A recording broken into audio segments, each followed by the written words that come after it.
control your thoughts, you can control your actions, your behaviors, and most of all, you can control your own results.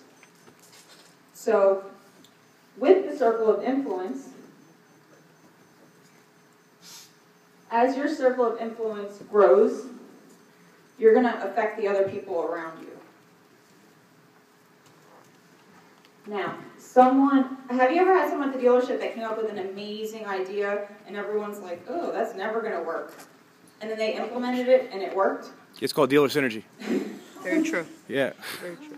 And then you gain the respect of others around you, right? So guess what? The next time that person has another idea, everyone's going to jump on that idea as well. Now, on the other side of it, have you ever had someone at the dealership that just had a really negative attitude, was very reactive, always talking about their problems or why they couldn't sell a vehicle? And guess what? You don't want to listen to those people, do you? You're just like, stay away. So that person's circle of influence decreases. But someone like Sandra, you could be a manager, and you can fear your people into respecting you and listening to you. But if you're a great manager, by doing the calls, how many calls a day do you make? Between 50 and 90, depending on the day. Right, so she leads by example.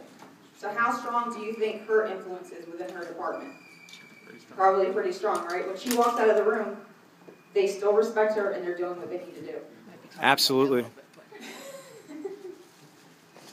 I think that's with any boss. Yeah, right?